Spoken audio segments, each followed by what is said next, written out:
Hey, it's Matt. Just a quick note. This is a repeat best of episode. We will be back with the start of our fall season in early September. Brand new episode, a really special one that I'm excited to share with you. Today's episode is about risk assessment. Now, risk assessment has been in the news again a fair bit of late, in part because of a paper we just published on risk assessment and racial bias called Beyond the Algorithm. And if you're interested in reading that paper, there is a link in the show notes along with links to some of the coverage that the paper received. So we will see you back here at the start of September. Please keep spreading the word and enjoy today's episode.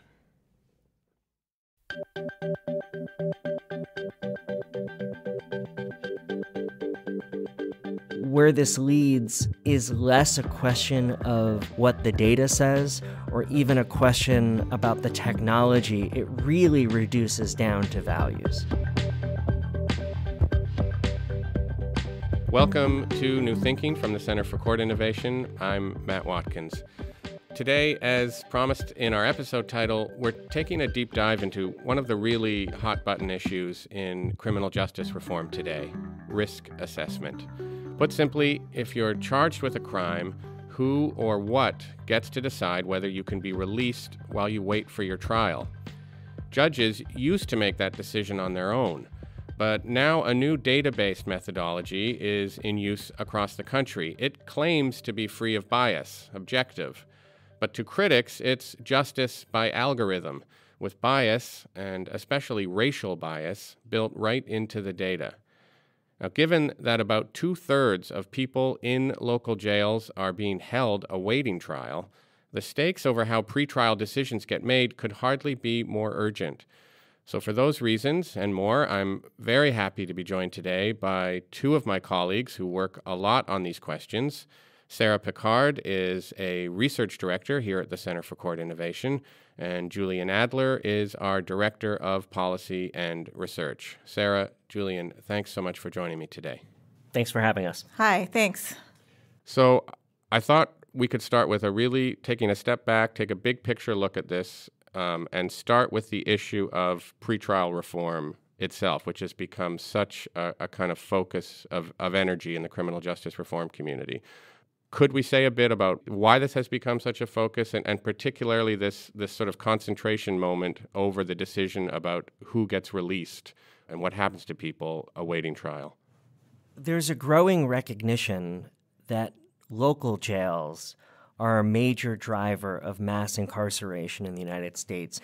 Every year we see between 11 and 12 million new admissions to local jails across nearly 3,000 local jail systems, each with their own idiosyncratic procedures for handling arrests as well as pretrial decision-making.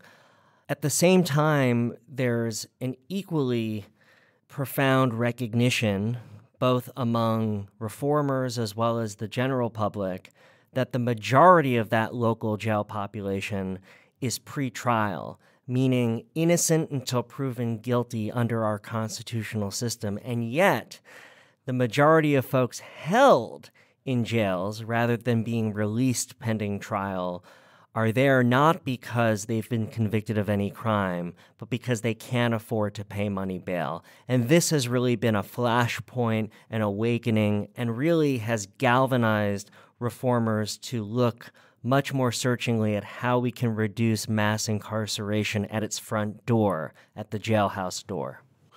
All right, so to the extent that risk assessments could function as a sort of replacement for a system of money bail that many people are saying is unfair, could we just start by explaining what risk is being measured, essentially, and what exactly a risk assessment is? So, risk assessment tools typically measure one of two outcomes that are of interest at the pretrial stage. One is the probability that a defendant would fail to appear for their court date, or that a defendant would be arrested for new criminal activity while awaiting trial. But how does that risk get calculated? Risk typically gets calculated based on a range of factors that rely heavily on the person's criminal history. So typically prior convictions, prior failures to appear in court, some demographic factors, including gender and age, current open cases, sometimes factors such as current charge and the seriousness of current charge. And these are what are known as actuarial risk assessments. It's essentially an algorithm that is pulling in data points about a defendant and then balancing and weighting them to generate a score? Yes, that's correct. So algorithmic risk assessments are able to do something that typically a professional might not be able to do with all this information at their fingertips, which is they combine all the information, and based on what prior data tells us about how each of these factors would influence the outcome of interest, failure to appear or rearrest, they weight and score each item, combine them, and then they are able to classify each defendant as high, moderate, or low risk for new arrest. Which then influences the sort of decisions that get made about whether release or bail or, okay. Exactly. Julian, could you make the case for risk assessments? Why we might need them, and I suppose with reference to what the no risk assessment status quo has been? Sure. So proponents of risk assessment make a number of arguments. One, that judicial decision-making or discretion is opaque, that judges make decisions in a manner that is heavily influenced or potentially influenced by bias, assorted biases, cognitive biases, implicit biases, and that what risk assessment has the potential to do is to standardize pretrial decision-making in a manner that is knowable, that is more objective, and that presumably could control for bias. There's also an argument that when it comes to pretrial, the only suitable justification for pretrial detention would be some kind of imminent threat to the public safety or concerns that an individual, if released, will not appear, will not return to court. What risk assessment attempts to do is to focus the pretrial calculus on those particular outcomes and to kind of control for all the other things that might complicate and influence a judge's decision whether to release or to hold a defendant. The other major point that proponents point to is by basing the pretrial decision on an actuarial prediction of risk, either risk of failure to appear or risk of further involvement in the criminal justice system, is it takes money out of the equation. And an argument that proponents make is that money doesn't do anything to protect the public safety, that a wealthy person, even if he or she or they poses an imminent risk of harm to others, has the option to buy their pretrial freedom, whereas an individual who does not cannot, regardless of risk to the public or potential risk to not appear in court. I mean, the other thing that we know about the way release decisions actually happen on the ground is they happen very, very quickly. Bail hearings are often pretty cursory affairs. So that would be another case you could make for the risk assessment, that if judges are being forced to make such hasty decisions, the risk assessment is something that can give this quick, objective, although that's a term we'll get into, assessment, and something that's meant to be a supplement to a judge's discretion, not replacing it. Yes, when individuals have to make complicated decisions very quickly, neuroscience and cognitive science shows that they tend to rely on heuristics. In other words, they rely on biases or mental shortcuts to make those decisions. Judges, like any other human actor, will do something similar. And in a lot of criminal courts, a judge may have just a minute or two to arraign a complicated case, to weigh the potential weight of the evidence, to hear arguments from both the people and the defense, and to then make a decision about an appropriate pretrial outcome. That's incredibly difficult to do. Sarah, given that risk assessments have this potential at least to help produce more standardized, consistent, maybe even objective decisions, how much promise do they show for contributing to an overall goal of decarceration, of having fewer people ending up in local jails? Well, I think that they show fairly strong potential contingent on the stated goals of the jurisdiction being decarceration at the time that the risk assessment tool is implemented. So risk assessment tools themselves are agnostic on how the outcome is applied to practice. And here's they're tools. They're tools. They're not. They don't foretell a particular outcome until the individual or group using the risk assessment tool sort of shapes their use in order to reach a particular outcome. And I do think that we see examples of this in practice right now. For example, in New Jersey, who's had great success, I believe they've reduced their pretrial detention rate by 20% in 1 year. And they've done away with cash bail altogether in New Jersey and replaced it with risk assessment. They've done away with cash bail and replaced it with risk assessment, not without controversy, but I think one of the unique aspects is that they were very explicit in their desire to reduce pretrial detention at least, if not incarceration overall, and that they're only considering detention in the top 5% of the cases that they're looking at. So the top 5% determined by risk level? Of risk level. And I think it's important to point up the fact that New Jersey is one of the few laboratories that we have right now to really assess both the potential gains and the potential downsides of risk assessment. The truth is, in most jurisdictions, we don't have a good enough example that we can learn from and course correct. So I think New Jersey is an important example because we have it as, a proof of concept, and we're going to be learning a lot of lessons from New Jersey that hopefully will improve our implementation efforts across the country. But we do have entire states right now that are using risk assessment, right? We have New Jersey, Kentucky, California is gearing up for it. We have jurisdictions across the country using risk assessment. So it's not only theoretical. And Sarah's made the point that there's no guarantee that you implement risk assessments and therefore you see your detention numbers go down. I mean, so New Jersey is one example. Are there other examples that are maybe less promising for the effect on decarceration?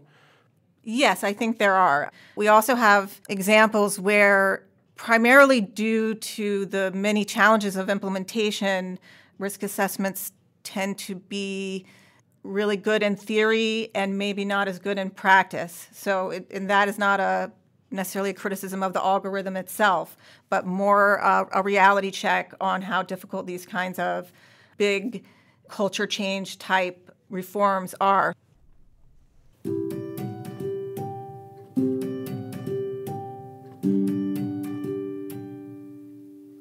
So we're getting into this aspect that risk assessments are tools only, but they're implemented by humans, fallible humans, and an entrenched culture. Justice systems tend to have pretty deep cultures and histories of practice, taking us into this sort of favorite pet slogan of Julian's that culture eats strategy for breakfast, right? This idea that you can come up with the best tool in the world, but it's really about how it's actually implemented and how it's actually used. And I think the challenges of implementation are enormous.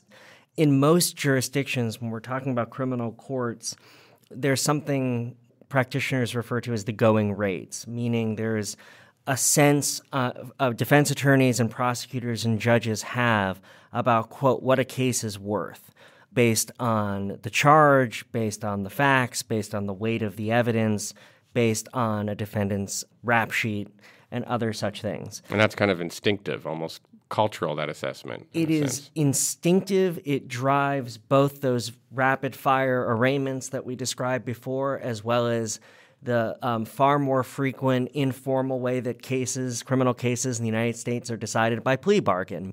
The point being that if you're going to, as a reformer, look to use a risk assessment tool to appreciably change pretrial decision-making and use of jail, you're going to have to find a way to renegotiate the going rates, both as a paper exercise as well as sort of working it into the fabric of instinctual, into the DNA of lawyering in that jurisdiction so that lawyers and judges understand what a risk assessment score or category actually means in practice. So the challenge of rethinking, renegotiating the going rates based on risk rather than based on some combination of law, fact, and local professional culture is incredibly difficult to do. It's not the clearest thing to organize. It can't just be a series of meetings. It really goes to the way that practitioners are socialized to think and act and justify tough calls in a hothouse, fast-paced criminal court environment. But I imagine some of the pushback from judges, from prosecutors that we're sort of calling cultural, some of that pushback has to be based on saying, hey, I don't really want an algorithm making these decisions for me, and a kind of revolt of the stomach against the idea of having a machine, so to speak, making these consequential decisions as opposed to a human with their years of experience in the system. So, I mean, as a way of turning to look a little bit at some of the most prominent criticisms of risk assessment, could we talk a bit about how risk assessments are making decisions about individuals that are very consequential, that are not tied to that individual per se, right? It's a decision about an individual, but based on an enormous data set, say, of the previous 200,000 people who've passed through that system. Is that really a conception of justice that we're comfortable with?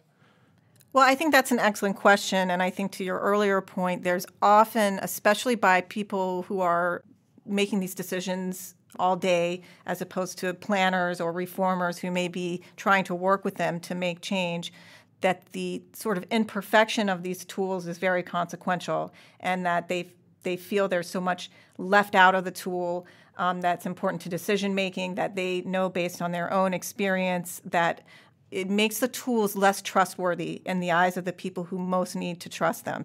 I mean, I do think there's that natural mistrust of the algorithm versus the human decision, although I think quite a lot of research in the social sciences, not just in the field of criminal justice, but in other fields, shows us that when decision makers take these tools as tools and not as a replacement for their own decision, that the decisions actually improve in terms of their accuracy.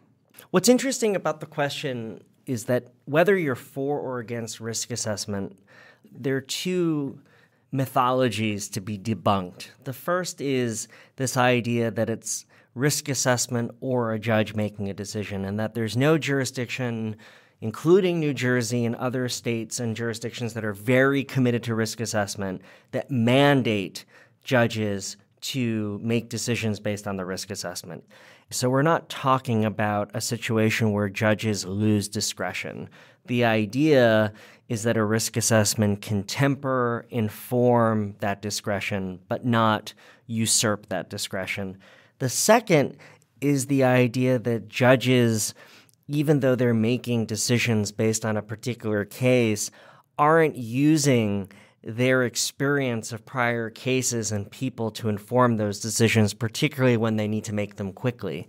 The point being that, yes, risk assessment tools use aggregate data to make predictions about individuals, but if we're really searching about how human beings attempt to make predictions about what people will or will not do, they're doing something similar. It's certainly not by way of algorithm per se, but I think those are both, whether you're for or against risk assessment, I don't think either of those arguments really hold water.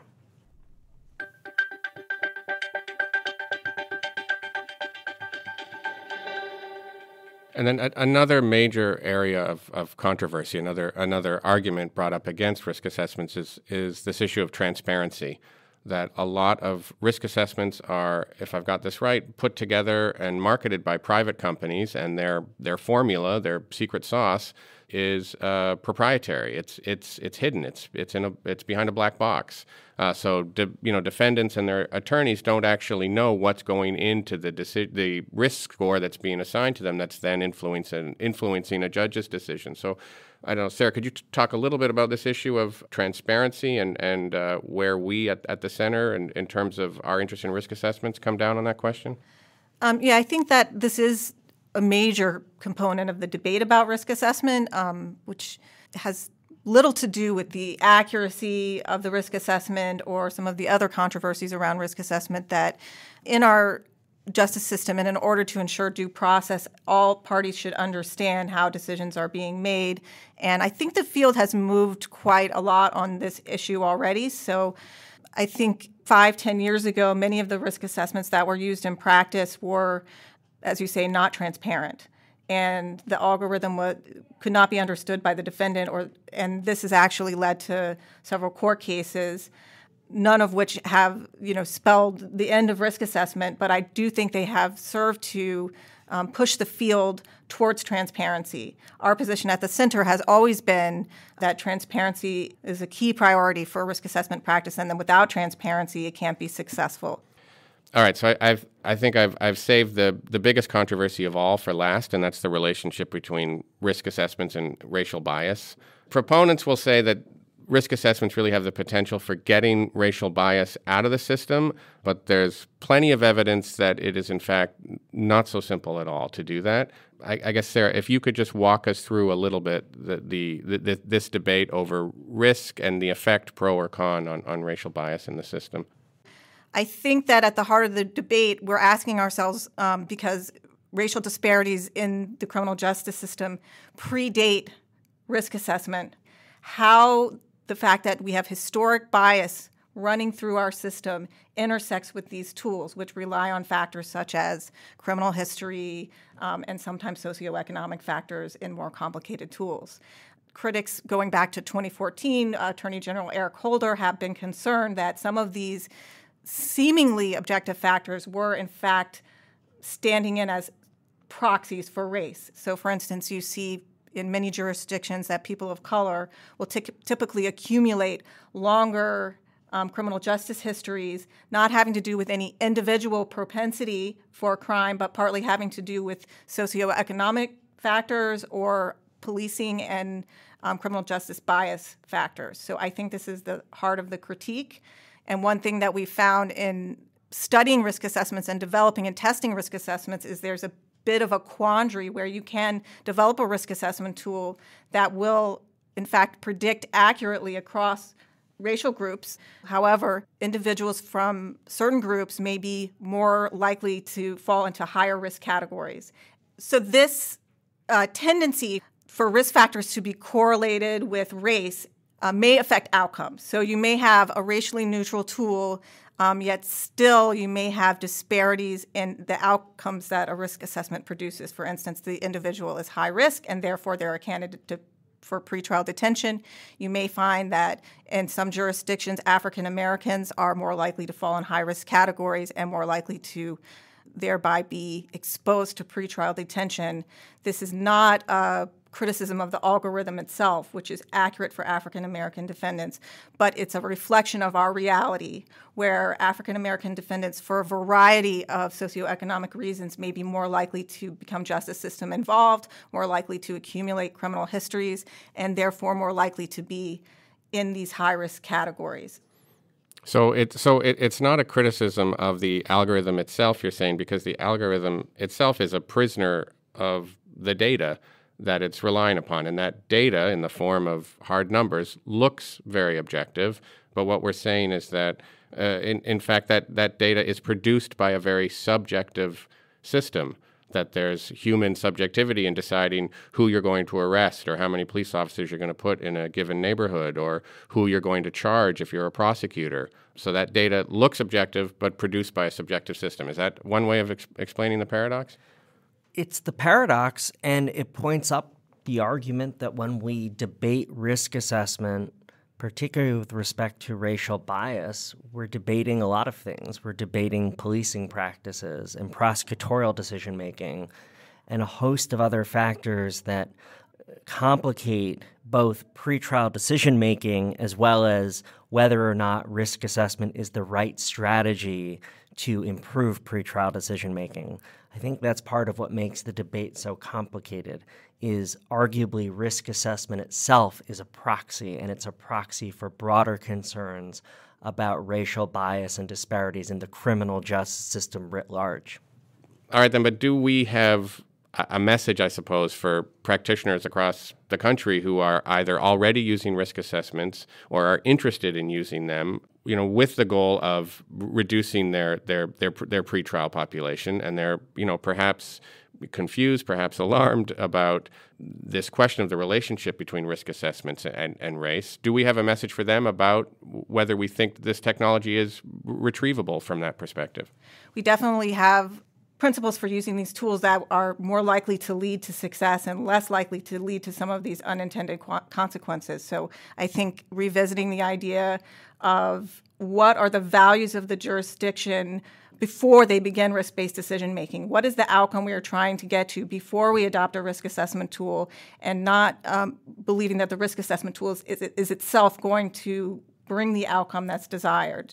So if the outcome is decarceration, if the outcome is greater fairness, then that's the first step in successful use of a risk assessment tool.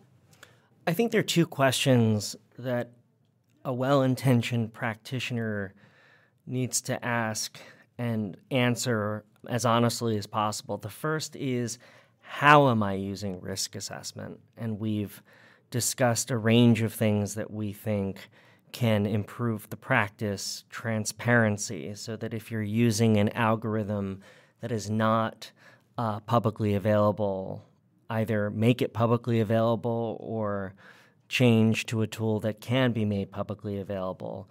Focus on judicious implementation. Make sure that you're renegotiating the going rates, that there's a way to understand both the meaning and the implications of a risk assessment in the current system of deciding cases pre-trial or at any other decision point, and tracking outcomes with an eye toward reducing incarceration, if that's a goal, reducing disparities, attempting to course correct when those things don't appear to be going in the right direction. But the more fundamental and the more challenging question is, why am I using risk assessment? Jurisdictions that are committed to reducing the use of incarceration and are using risk assessment tools to reduce the use of incarceration will see greater outcomes and more success than jurisdictions that are using risk assessment for reasons that are less clear-cut or less committed. And again, where this leads is less a question of what the data says or even a question about the technology. It really reduces down to values. What do you value? What are you trying to achieve in the name of justice? And what role does risk assessment play en route to that vision that you have? All right. So, I suppose the question is, where do we go from here? I mean, there's a strong case to be made that the genie is out of the bottle with risk assessments. They're now being used by jurisdictions and even entire states across the country. We've brought the case of the proponents. We've heard some of the criticisms. But do we have a sense of what the way forward is going to be? I think we have some sense that the way forward is to possibly pivot away from asking whether we can immediately settle the debate on risk assessment, and rather asking ourselves how we can accountably go about working with jurisdictions who are using risk assessment to inform the debate and to continue to ask whether risk assessment tools can be used to increase fairness, to support decarceration efforts, and what that looks like. So I think we need much more open-minded examination of the practice in the field and a continued conversation, which includes both critics and proponents of risk assessment. I think it's fair to say this is a liminal stage. It's premature to settle the debate one way or the other. Moreover, as many jurisdictions that are using risk assessment are now lining up to use it, that we've seen that in the right place at the right time with the right people in the right roles, risk assessment can be used to reduce incarceration. We've also seen that risk assessment can be used in other ways and that it doesn't guarantee one particular result or one particular outcome.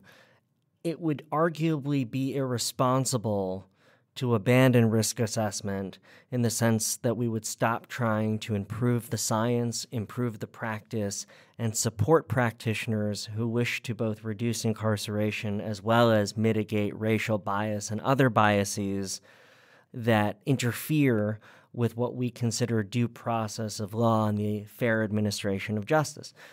But we need to remain vigilant, that we need to take the debate, especially the criticisms of risk assessment, to heart, and we need to be open to the fact that the practice can and will evolve before we reach a place of either adopting it full scale and full bore, or, as Sarah says, pivoting to another strategy or set of strategies aimed at decarceration and racial equity in the criminal justice system. Well, guys, I want to thank you both for being here today and, for the work that you do on this subject. Thanks so much. Thank you. So I've been speaking with Julian Adler and Sarah Picard. Sarah is a research director here, and Julian is our director of policy and research. You can find more information about this episode, including suggestions for further reading, at our website. That's courtinnovation.org/newthinking. Technical support today provided by the collegial Bill Harkins. Our theme music is by Michael Aaron at quivernyc.com. Samia Mia is our director of design, and thanks also to our show's founder, Rob Wolf. This has been New Thinking from the Center for Court Innovation. I'm Matt Watkins. Thanks for listening.